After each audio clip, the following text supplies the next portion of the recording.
Всем привет! Сегодня поговорим про Америку. Впервые оказался я в Штатах, когда учился в школе. Это я приехал в Чикаго, немножко поездил по штату и с тех пор езжу в Америку регулярно. Но тем не менее, несмотря на то, что я уже был, наверное, не знаю, объехал многие штаты и был много-много-много раз, до сих пор я не могу привыкнуть к некоторым бытовым мелочам, которые мне, человека, проводящего большую часть своего времени в Европе, в европейских странах и привыкших к европейской культуре, я никак не могу понять, как вообще американцы с этим живут, как они мирятся и как вообще с этим можно мириться. И сегодня расскажу 10 причин, которые меня просто бесят в Америке.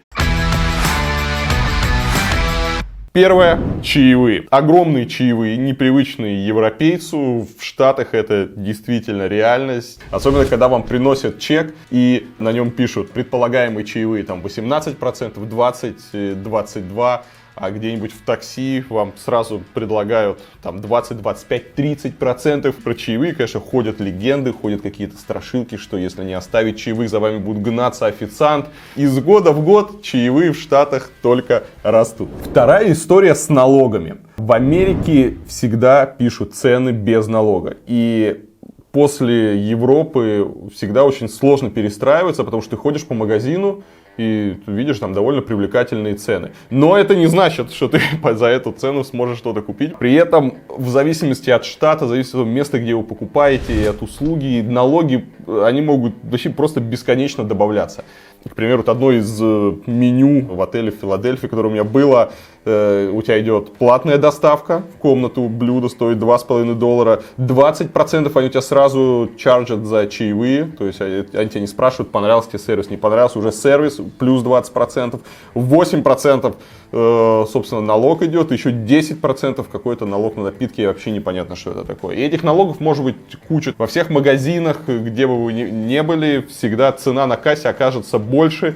Блин, почему вы сразу не пишете финальную цену? Еще интересный момент – телемагазины. Помните, у нас были магазины на диване? Например, очень часто встречается прием, когда они разбивают цену там, на несколько платежей. То есть, если у вас товар стоит $60, они тебе пишут всего 3 платежа по $19.95. Еще есть интересная вот приписка плюс S&H. S&H значит shipping and handling. Shipping все понятно, это у нас доставка. А вот handling может быть там все что угодно. Это можно перевести как обработка доставки, это упаковка, сортировка, разгрузки. И если цена на доставку, она примерно всем понятна, и она какая-то маленькая, фиксированная, то в этот хендлинг туда можно записать $20, можно записать $50, вообще любую сумму, и вы потом неприятно удивитесь, заказав какой-нибудь диск за $10, и вам доставка и хендлинг будет там еще $20 сверху. Поэтому вот так вот прячут финальную цену. Следующий пункт – это кофе. Я безумно люблю кофе, и Америка – это такой кофейная страна кофейного парадокса. В Европе балом правят итальянцы. Итальянцы делают эспрессо, итальянцы подсадили всю Европу на эспрессо. Американцев в кофейной культуре учили немцы. Фильтр кофе – это немецкая тема. И немцы начали в Америке развивать, и до сих пор вот этот вот традиционный американский кофе, через у вас стоит эта вот стандартная кофеварка, фильтр-пакет, проливается водой, и получается такая вот ослиная моча. Вот то, что они пьют в этих огромных стаканах, то, что вы видели в фильмах, да, где все вот идут с этими гигантскими стаканами, где у тебя кофе, концентрация такого вот чая. Я помню, когда я учился в Штатах, там, на какие-то лекции, там может прийти преподаватель, принести такую просто канистру, картонную канистру, 5 литров кофе. Ну и все себе так наливают, как воду, и пьют кофе целый день. И для них не проблема это кофе подогреть там где-нибудь в микроволновке. Я это пить не могу. Из-за того, что американцы на кофе помешаны, они без кофе не представляют свою жизнь, есть небольшой плюс. В каждом номере, в любой вообще гостинице, будь то самый дешевый мотель придорожный или пятизвездочный какой-нибудь Four Seasons или что-то такое, у вас всегда будет в номере стоять кофеварка. Как вообще появилось такое название американо? Американо появилось после Второй мировой войны, когда американские солдаты в Италии начали ходить в кофейни, просили кофе, и им предлагали эспрессо. Они не могли это пить, потому что они не привыкли, это слишком концентрированный. И вот американцы, они плевались, не могли это пить и просили это разбавить кипятком. Ну, итальянцы им разбавляли кипятком, и так получился напиток американо. Что такое американо? Это шот, там, 2 шота эспрессо, разбавленный кипятком. И было забавно, когда у нас в разгар патриотического угара в Крыму начали менять американо на россияна, и где-то даже были там чуть ли не в правительстве такие предложения: давайте мы американ заменим на россиян. Хотя, ну, просто люди не понимали, что американо такое немножко оскорбление, синоним ослиной мочи. Еда. По поводу еды возникает всегда массу споров, особенно от американцев. Если брать традиционно, опять же, американскую культуру потребления пищи, если вы поедете по Америке на машине, то вы столкнетесь с какой вещью, что тяжело питаться правильно. В Америке нету маленьких порций. Вы едете по трассе, вы заезжаете в любой там ресторан, любую кафешку, и вам наваливают порцию как свинье. То есть ты заказываешь стейк, они к этому стейку тебе приносят картошку, они к этому стейку тебе приносят макароны, рис, там, суп, салат. Вот это все так тебе все так вот наваливают, заливают все какими-то соусами. Вы приходите в магазин купить чипсы, и, скорее всего, вы не найдете маленьких упаковок, каким вы привыкли в Европе, потому что там все упаковки гигантские. То же самое с напитками. Для меня было огромной проблемой покупать там газировку, еще что-то в маленьких баночках. Реально все гораздо больше, чем вы привыкли. И здесь, конечно, вы наверняка скажете: ну не ешь, да, это же твои проблемы, тебя же не заставляют это есть. Это сложно, потому что когда у тебя на тарелке навалено очень вкусной, такой аппетитной еды с какими-то классными соусами, сложно удержаться, ты постоянно переедаешь. Следующая проблема — это карты. И еще несколько лет назад, сейчас уже лучше, особенно в крупных городах, но еще несколько лет назад невозможно было там, особенно, опять же, в регионах, заплатить картой с чипом. Всегда смотрели, чипы, эти европейские карты. Нет. Но сейчас ситуация начала немножечко выправляться. Слава богу, уже с российскими картами можно платить, но еще не везде. История с кондеями. Вот эта тема, я не понимаю, как они живут. Кондиционер в Америке — это какая-то у них вот прямо религия. Это все нужно заморозить. И я никогда не забуду в Нью-Йорке во время какой-то аномальной жары. Я захожу в лобби своего отеля. У них херачит кондей, там, наверное, градусов 15, как в морозильной камере, не знаю, как в морге такая. Вот ты заходишь такой с улицы, это все дрожит. И у девушек на ресепшене стоит обогреватель. Если вы летите американской авиакомпанией, то первый совет: приготовьте куртку, приготовьте там, сразу просите 3 пледа, какую-нибудь кофту.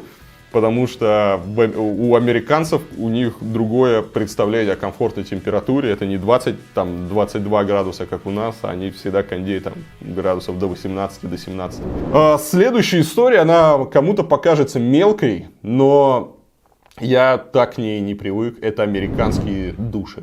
Американский душ, он лейка жестко встроена в стену. И это жутко неудобно, потому что мы как привыкли? Мы привыкли, что у нас душ на веревочке, на шланге. Лейка на шланге, и ты нормально так моешь, что там везде, где тебе надо, с комфортом можешь все себе помыть. В Штатах хрен, у вас жестко висит, жестко на вас льется, и вам нужно крутиться, нужно это. По мне это жутко неудобно, особенно когда тебе нужно помыть отдельные части своего тела. Из-за того, что душевые лейки, они всегда жестко вмонтированы в стену, либо в потолок, всегда в отелях есть эти вот шапочки для душа. И это пошла, кстати, тема из Америки. Потому что невозможно помыться, не намочив голову часто. И поэтому, чтобы защитить голову, они начали класть в виде шапочки. Потом эта культура уже пришла в Европу. Но изначально это из Америки пошло. Свет в номере. Если вы привыкли в Европе, что у вас есть там мастер-выключатель, который выключает сразу весь свет, и вы ложитесь там в гостинице спать, одну кнопку нажимаете, у вас сразу все выключилось, то нет. В Штатах вам нужно будет пройтись по всем приборам и все отдельно выключить. В дорогих отелях новых уже начинают потихоньку делать, как мы привыкли, но вот традиционные американские отели, американские дома, нигде нету мастер-выключателей, и, на мой взгляд, это жутко неудобно. Общественный транспорт.